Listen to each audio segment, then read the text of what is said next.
Now, Storm Team 4 with Central Ohio's most accurate forecast. And Liz McGiffin joins us now. If you head outside today, it's actually fairly pleasant It's out not bad, there. not bad. Yeah, it's almost suspiciously pleasant. Uh-oh. It is. Especially with all the extremes that we've had so far for November. And we've been a touch on the warm side, if anything, which I feel like when we're talking about 50s being warm, it's hard to complain about that. Yeah. True. But I am watching that next system, which is just about a state or two away. So the big event that is going to be moving our way later on tonight and into first thing tomorrow morning is this cold front that's pushing its way through Iowa now. You notice just ahead of it, this surge of moisture producing rain, thunder, and lightning for areas like Indianapolis and even up toward the Nashville area. Now, it will be farther down to the south that they see impacts in the form of the strongest winds and even the potential for tornadoes. Meanwhile, here, the timing isn't going to work out quite right for us to get any of that. We'll have a much calmer picture.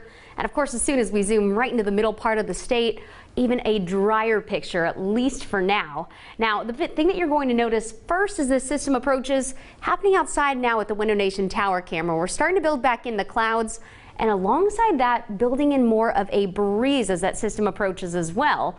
The wind, it's been coming in out of the south all day long, so it's been ushering in some of that warmer air, giving us the comfortable temperatures. Right now we're at 57 degrees, so about 10 degrees above the norm. And it's not just the consistent wind speeds that I'm watching for, but those strong wind gusts as well. You notice farther off to the west, that's where we get closer to that cold front, and we're seeing some of the strongest wind gusts. Right now, gusts being reported out by the Columbus Airport at about 25 miles per hour, 30 to 35 mile per hour wind gusts farther off to the west. So spots like Kenton over toward Bell Fountain, that's where you have more of a noticeable breeze. Now, the risk for those storms becoming stronger and more severe closer down to the Gulf of Mexico, from western or eastern parts of Texas all the way up toward Tennessee. That's where they have that more slight to enhance even moderate risk for storms. So as we work our way down toward this red area, parts of Mississippi, Alabama, and Louisiana, this is where they're on about a 4 on a scale of up to 5, where we could see some of the strongest storms even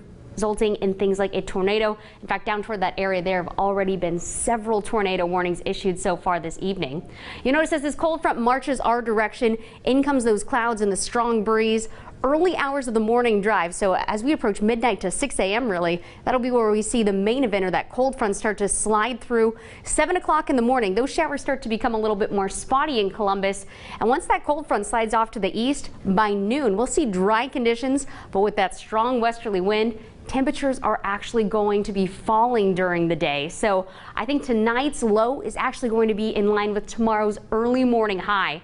We'll be falling right back down toward 50 degrees as we build back in that rain and a strong breeze as well. We'll have gusts at times tonight and the first thing tomorrow morning, reaching upwards of 30 to 40 miles per hour.